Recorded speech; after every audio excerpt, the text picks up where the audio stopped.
السلام علیکم friends, welcome to کتاب نگری یوٹیوب چینل۔ کتابوں کی نگری میں خوش آمدید۔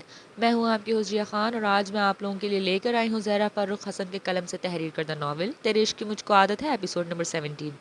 ایپیسوڈ کی جانب بڑھنے سے پہلے جلدی سے کر لیجیے چینل کو سبسکرائب، ویڈیو کو لائک اور بیل آئیکن دبا دیجیے۔ اب بڑھتے ہیں ایپیسوڈ کی جانب۔ کچن میں کھڑی وہ ناشتہ بناتے ہوئے دھیمے دھیمے گنگنا بھی رہی تھی۔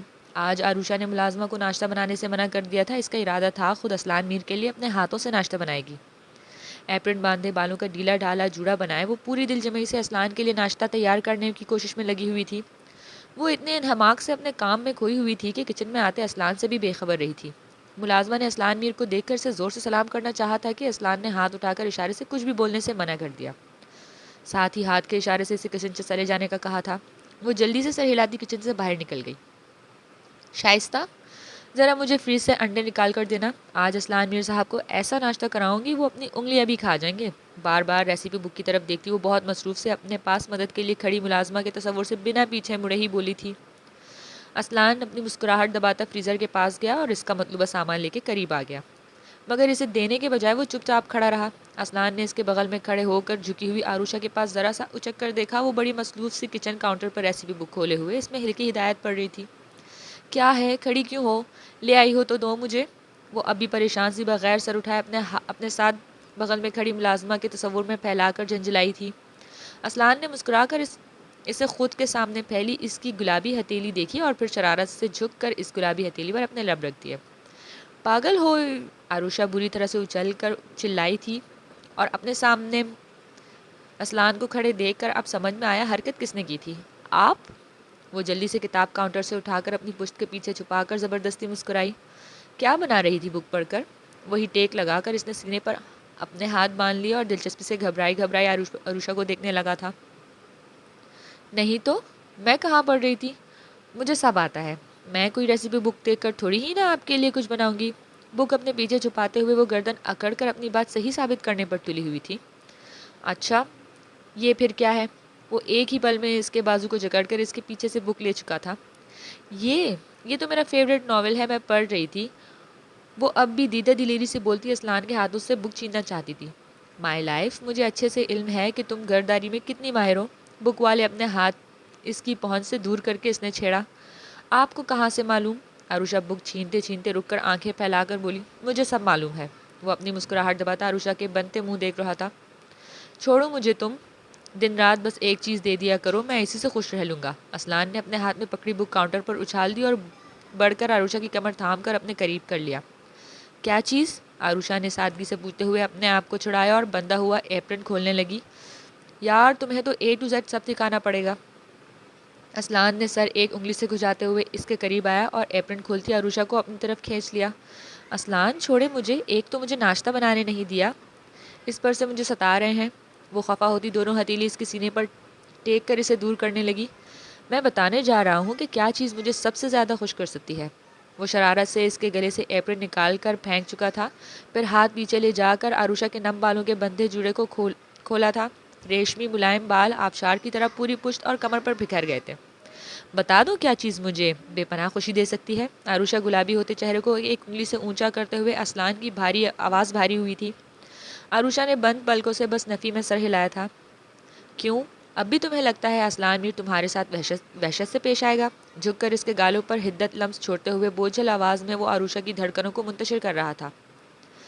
میں اس دلکش وجود میں کھو کر سب بھول جانا چاہتا ہوں، اس کے کان میں کہتے ہوئے اسلان نے آروشا کے دونوں ہاتھ زبردستی اپنے گلے میں ڈال مالا کی صورت میں باندھ لیے اور اسلان کے ہاتھ آروشا کی پشت پر سرسراتے ہوئے کمر پر کسنے لگے تھے۔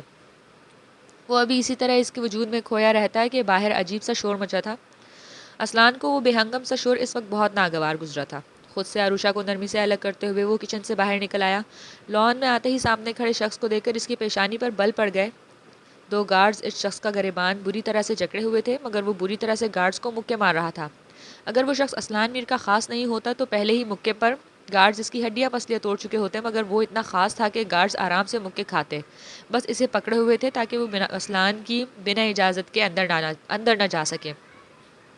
حشم، اس سے پہلے کہ وہ اس لڑکے کو چھوڑنے کی بات کرتا کہ آروشا جو اس شور سے اتنا بے چین ہو گئی تھی کہ اسلان کی مرضی جاننے کے باوجود بھی اس کے پیچھے باہر نکل آئی تھی۔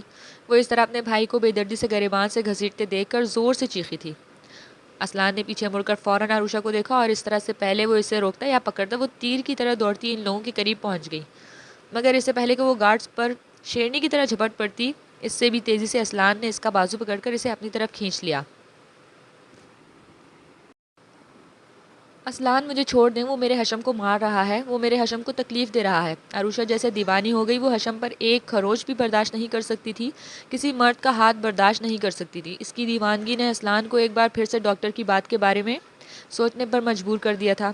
مجھے چھوڑ دیں، وہ میرے بھائی کو مار ڈالیں گے، چھوڑیں مجھے، چھوڑیں، چیختی چلاتی وہ اپنی ساری طاقت لگا کر اپنے بازوؤں کو اسلان سے چھڑانے کی کوشش کرتی، بس حشم کے بے بس چہرے کو دیکھ رہی تھی۔ گارڈ سارا تماشا دیکھتے ہوئے حشم کے گریبان کو تھامے اسلان کے حکم کا منتظر تھے۔ حشم اب بالکل ساکت ہو گیا تھا۔ عروشہ کی دیوانگی سے اس کی آنکھوں میں نمی سی اترنے لگی تھی۔ وہ اس کی صرف بہن نہیں تھی، اس کی جان تھی، اس کی دوست، اس کی ہمراز، وہ دونوں ایک جان دو جسم تھے۔ اسلان مجھے چھوڑ دیں، مجھے حشم کے پاس جانا ہے، مجھے میرے بھائی کے پاس جانا ہے، وہ مار ڈالیں گے اسے۔ وہ جیسے دیوانی سی ہو رہی تھی، ایسا لگ رہا تھا کہ وہ اپنے ہوش میں نہیں تھی۔ چھوڑ دو میرے بھائی کو، اسے کچھ ہوا نا میں تمہارا خون کر دوں گی، چھوڑ دو میرے بھائی کو، تم سب بھیڑیا ہو، ہوس پرست بھیڑیا۔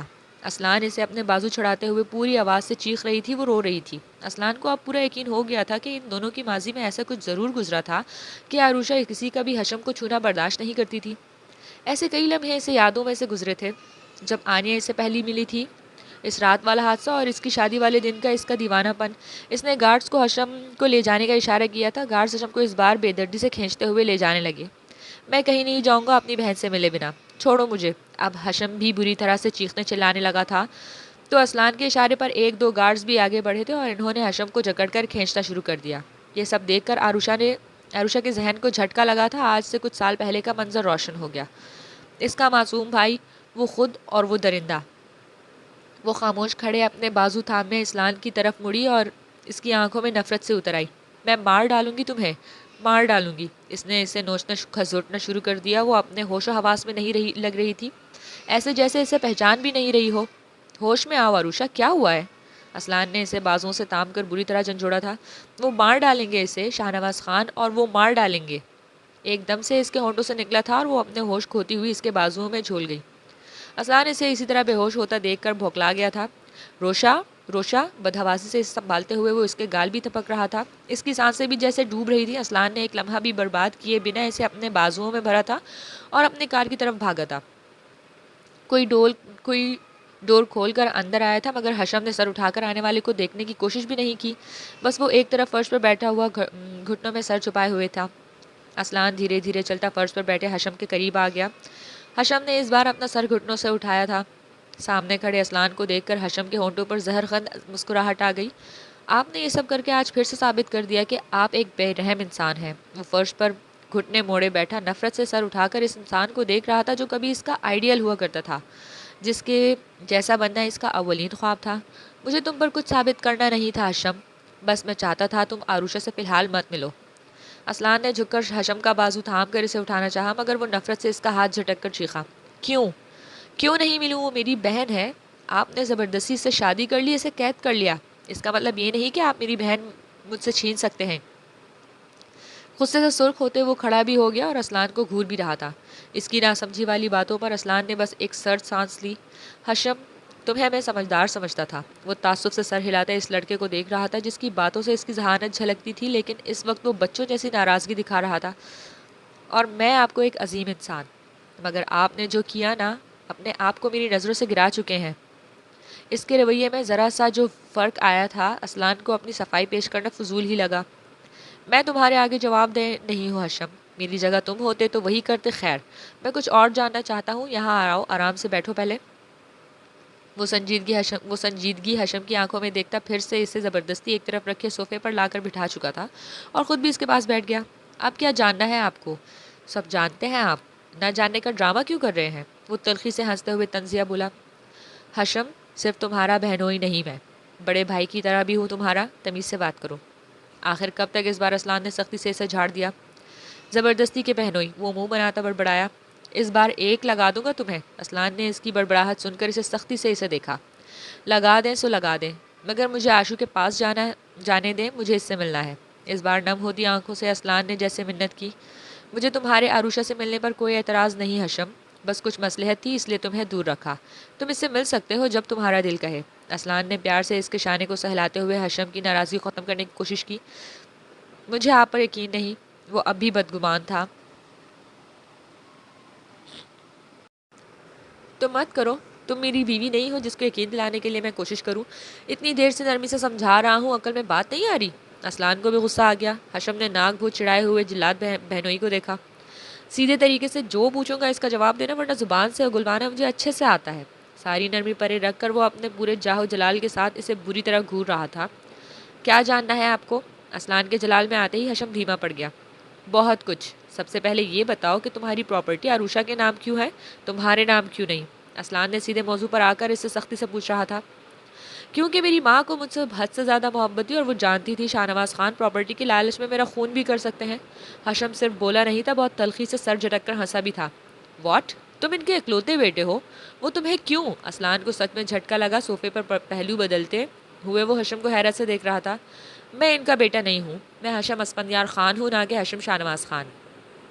حشم نے ایک ایک لفظ پر زور دے کر جیسے اسلان کو شوق لگایا تھا۔ تم شاہ نواز خان کے بھائی کی اولاد ہو؟ لفظ اس کے ہونٹوں سے سرسراتے ہوئے نکلے تھے۔ جی، میں شاہ نواز خان کا نہیں، ان کے بھائی کی اولاد ہوں، جس کی پراپرٹی اور بیوی دونوں پر شاہ نواز خان کا دل آ گیا تھا۔ سب کہتے ہوئے حشم کی آنکھوں میں سرخی اور بڑھی تھی۔ اسلان بہت غور سے سب سن رہا تھا۔ انہوں نے زبردستی میری ماں سے شادی کی، وہ مجبور تھی، بے بس تھی میرے ہاتھوں، اور اسی محبت میں جاتے جاتے ساری ذمہ داری عروشہ کے کاندھے پر ڈال کر اس دنیا سے چلی گئی۔ شاید انہیں لگتا تھا کہ شاہ نواز خان جتنے برے سہی مگر اپنی سگی بیٹی کے لیے کم سے کم بے رحم نہیں ہوں گے۔ وہ بہت ضبط سے اسے ساری حقیقت بتا رہا تھا۔ حشم، کیا ہوا ہے تم دونوں کے ساتھ؟ عروشہ تمہیں ذرا سا بھی زخمی دیکھ کر کیوں ایسی پاگل ہو جاتی ہے؟ اسلان نے اس بار نرمی سے اس کا شانے پر ہاتھ رکھتے ہوئے پوچھا تھا۔ اس بار حشم کا رنگ متغیر ہوا، چہرہ سفید پڑنے لگا۔ وہ ایسے ہو گیا جیسے اس کی روح نکل رہی ہو۔ حشم، تم مجھے اپنا بڑا بھائی سمجھو، میں کبھی بھی تم دونوں کو کسی بھی مشکل میں گرفتار ہونے نہیں دوں گا۔ میرا تم سے وعدہ ہے، تم دونوں کی حفاظت میرے ذمہ ہے۔ پلیز مجھے بتاؤ کیا ہوا تھا؟ حشم، میں سب جاننا چاہتا ہوں۔ اسلان نے عزم سے کہہ کر اسے مجبور کر دیا کہ وہ اسلان پر بھروسہ کر سکے۔ حشم نے سر جھکا کر دھیرے دھیرے بتانا شروع کیا تھا، جسے سنتے سنتے اسلان میر کے چہرے پر اتنی سختی آ چکی تھی کہ کوئی اسے دیکھ لیتا تو ڈر جاتا۔ دھیرے دھیرے اس نے آنکھیں کھولی تھی۔ اس وقت اس کا ذہن بالکل خالی تھا، کچھ بھی سمجھ میں نہیں آیا وہ کہاں ہے اور کیوں ہے۔ وہ خالی ذہن کے ساتھ بس چھت کو گھور رہی تھی۔ کیسا محسوس ہو رہا ہے روشا؟ جیسے ہی اسلان نے اسے آنکھیں کھولتا دیکھا وہ اس کے قریب آ گیا۔ عروشہ نے اپنے پاس اسلان کی آواز سن کر سر گھما کر پاس آ گئے اسلان کو دیکھا۔ اب کیسا فیل ہو رہا ہے مائی لائف؟ اسلان نے محبت سے ایک ہاتھ سے اس کا ہاتھ تھاما اور دوسرا ہاتھ سر پر بھی سہلایا۔ عروشہ کچھ دیر ایسے ہی اس کے فکر مند چہرے کو دیکھتی رہی تھی کہ عروشہ کے ذہن میں جھٹکا سا ہوا اور سب یاد آ گیا کہ وہ کہاں ہے اور کچھ دیر پہلے کیا ہوا تھا۔ اس کا حشم، اس کا بھائی، وہ لوگ اسے گھسیٹتے ہوئے لے جا رہے تھے۔ اسلان، میرا بھائی، میرا ہاشو۔ جیسے ہی سب یاد آیا ایک بار پھر اس پر وہی وحشت سمائی تھی، وہ جیسے پھر سے بدحواس ہو گئی تھی۔ وہ لوگ وہ ایک دم سے جیسے پھر سے خود پر قابو کھوتی ہوئی جھٹکے سے بیٹھی، صرف بیٹھی ہی نہیں تھی، بیڈ سے اترنے بھی لگی تھی۔ ریلیکس عروشہ، کچھ نہیں ہوا ہے، کول ڈاؤن۔ بیڈ پر سے اترتی عروشہ کو زبردستی اپنے باہوں میں بھر کر وہ وہی اس کے پاس بیڈ پر بیٹھ گیا۔ اسلان، وہ لوگ حشم کو سر اٹھا کر اس سے کچھ کہنے کی کوشش میں وہ بس تڑپ کر رونے لگی۔ اس کے رونے میں اتنی تڑپ تھی کہ اسلان کی آنکھیں بھی نم ہو گئی۔ ان دونوں نے کتنے زخم اٹھائے تھے، کتنے دردناک واقعات ان کے ساتھ ہوئے تھے، اسلان کے دل پر ڈھیروں بوجھ آ چکا تھا۔ میں کچھ نہیں ہونے دوں گا تم دونوں کو۔ اب حشم اور عروشہ کی حفاظت میری ذمہ داری ہے۔ اسلان میر کا تم سے وعدہ ہے کچھ نہیں ہونے دے گا تمہارے حشم کو۔ عروشہ کو اس نے اپنے سینے میں سمیٹ کر وہ لگاتار اس کے سر کو سہلاتے ہوئے چوم بھی رہا تھا۔ عروشہ کے بے چین دل کو جیسے قرار سا ملا تھا، وہ بے تحاشا پھوٹ پھوٹ کر روتے ہوئے بولی تھی، اسلان، وہ لوگ میرے بھائی کو مار ڈالیں گے، آپ پلیز اسے بچا لیں، اسے بچا لیں۔ وہ اس کے سینے سے لگی بری طرح سے خوفزدہ تھی اور روتے ہوئے التجا بھی کر رہی تھی۔ روشا، کچھ نہیں ہوگا حشم کو، میں کروں گا اس کی حفاظت، وہ لوگ کچھ بھی نہیں کر سکتے۔ اب تم ریلیکس ہو جاؤ اور رونا بند کرو۔ اب وہ میرے پاس ہے، بالکل ٹھیک ہے، صحیح سلامت۔ اسلان اس کا سر سہلاتا ہوا اس کی پشت بھی تھپک رہا تھا۔ مجھے حشم سے ملنا ہے، آپ اس سے ملنے دیں اسلان، بس ایک بار مجھے اس سے ملنے دیں، میں اور کچھ نہیں مانگوں گی آپ سے۔ عروشہ اس کے سینے سے الگ ہوتی اسی طرح بے تحاشا روتے ہوئے اسلان کے چہرے کو دیکھتے ہوئے التجا کرنے لگی۔ تم اس سے مل ہی مت لینا، بلکہ اسے اپنے پاس تم لوگوں کے ساتھ ہی رکھ لینا۔ مجھے اب کوئی اعتراض نہیں، پہلے تم ٹھیک ہو جاؤ، ورنہ ہاشم کو دکھ ہوگا نا تمہیں اس حال میں دیکھ کر۔ اس کے گالوں پر بہتے آنسوؤں کو اپنے ہاتھ سے صاف کرتا، وہ خود پر ضبط کرتا زبردستی مسکراتا اس سے پیار سے کہہ رہا تھا۔ اسلان نے خود پر کیسے قابو پایا وہی سمجھ سکتا تھا، ورنہ آروشا کی ایسی حالت پر اس کا دل کٹ رہا تھا، اور دل کہہ رہا تھا کہ ان ہستیوں کو صفی دنیا سے مٹا ڈالے تاکہ کل کسی اور ہاشم و آروشا کو ایسی اذیتوں سے نہ گزرنا پڑے۔ میں ٹھیک ہوں اسلان، بس آپ ہمیشہ ہمارے ساتھ رہیے گا، مجھے بس آپ پر یقین ہے، بس آپ کے پاس میرا ہاشم محفوظ ہے۔ آروشا کے دل میں جیسے ڈھیروں سکون اتر آیا تھا۔ دوبارہ اس کے سینے پر سر رکھتے ہوئے وہ پرسکون ہو چکی تھی۔ آروشا کو بس اسلان میر پر یقین تھا، اور اسلان میر اب کبھی مر کر بھی اس یقین کو ٹوٹنے نہیں دے گا۔ میں ہمیشہ تمہارے ساتھ رہوں گا میری جان۔ اب کوئی آروشا کو اسلان سے جدا نہیں کر سکتا۔ اسے اپنے بازوؤں کے حلقے میں لے کر وہ بار بار اس کے سر کو بے تحاشا محبت اور عقیدت سے جھوم رہا تھا۔ آج کا دل اپنے خدا کا لاکھوں شکریہ ادا کرنے کا کر رہا تھا، جس نے آروشا بخشی تھی، وہ واقعی آپ کو آزما کر بہترین سے نوازتا ہے۔ اسلان کو اس حکمت پر یقین آ گیا۔ ہاشم بے چینی سے ادھر ادھر ٹہلتا آروشا کا انتظار کر رہا تھا۔ اسلان میر نے اسے سختی سے ہاسپٹل جانے کے لیے منع کر دیا، اس لیے وہ دل پر پتھر رکھ کر اس کے ساتھ نہیں گیا تھا، مگر ابھی اسلان کی کال آئی تھی کہ وہ آروشا کو لے کر آ رہا ہے، تب سے وہ بے قراری سے ان دونوں کا انتظار کر رہا تھا۔ جیسے ہی اس کے کانوں میں اسلان کی کار کا ہارن سنا تھا، وہ بے چین سا ہو کر اندرونی حصے سے باہر نکل آیا۔ آ جاؤ۔ اسلان پہلے کار سے اترا تھا اور گھوم کر جا کر آروشا کی طرف کا ڈور کھول کر اس کا ہاتھ تھاما اور اسے سنبھال کر کار سے اتارنے لگا۔ آروشا اس کے مضبوط سہارے کو تھام کر کار سے نیچے اتر آئی۔ اسلان اس کا ہاتھ پکڑے اس کی کمر میں ہاتھ ڈال کر اسے لے کر چلنے لگا۔ آروشا نے اس کے سہارے سے چلتے ہوئے سامنے دیکھا اور پھر وہ تھم گئی اور اس کی آنکھیں تیزی سے نم ہوئی۔ کچھ ایسا حال ہاشم کا بھی تھا، وہ دھیرے دھیرے چلتا ہوا ان دونوں کے پاس آ گیا۔ ہاشم، آروشا کے لبوں سے نکلا۔ اسلان نے اس کی کمر میں اپنے بازو ہٹا لیا اور ہاتھ بھی چھوڑ دیا۔ دوسرے ہی لمحے دونوں بھائی بہن ایک دوسرے کے گلے لگ کر بے تحاشا روئے تھے۔ اسلان کی آنکھوں کے گوشے بھیگنے لگے تھے، وہ اس نے خود کو سنبھال کر ہاشم کی پشت پر ہاتھ رکھ دیا۔ ہاشم بس کرو، آروشا کی طبیعت پھر سے خراب ہو جائے گی، اس کی پشت سہلاتا ہوا بہت نرمی سے بولا تھا۔ ہاشم فوراً خود کو سنبھال کر اس سے الگ ہو کر بھی روتی ہوئی آروشا کے آنسو پوچھتے ہوئے بولا، آشو بس کرنا، اب تیرے رونے کی بھی میرے کان پھٹ گئے ہیں، تو جانتی ہے تیرے رونے کی آواز پھٹے بانس جیسی ہے۔ اپنے آنسوؤں پر قابو پاتے ہوئے وہ آروشا کو روتے میں ہنسا چکا تھا۔ آروشا نے روتے روتے ہنس کر اس کے شانے پر زور سے مکہ مارا تھا۔ اسلان نے پوری دلچسپی سے اسے دیکھا، روتے روتے ہنستے ہوئے وہ معصوم سی لڑکی۔ اپنی آواز سنی ہے کبھی؟ یوں لگتا ہے جیسے بھینس ڈکار رہی ہو۔ وہ بھلا بدلہ کیوں نہیں لیتی؟ اس بار اسلان نے بے ساختہ قہقہا لگایا۔ ہاشم نے خوشگوار حیرت کے ساتھ اسلان میر کو دیکھا۔ وہی آروشا کی آنکھوں میں دیوانگی سی اتر آئی۔ وہ اسلان میر ہنسی کی عاشق تھی، اس کی ہنسی تھی ہی اتنی بھلی۔ تمہارا روڈ ہیرو ایسے تبدیل کیسے ہو گیا؟ ہاشم نے جھک کر آروشا کے کان میں سرگوشی کی۔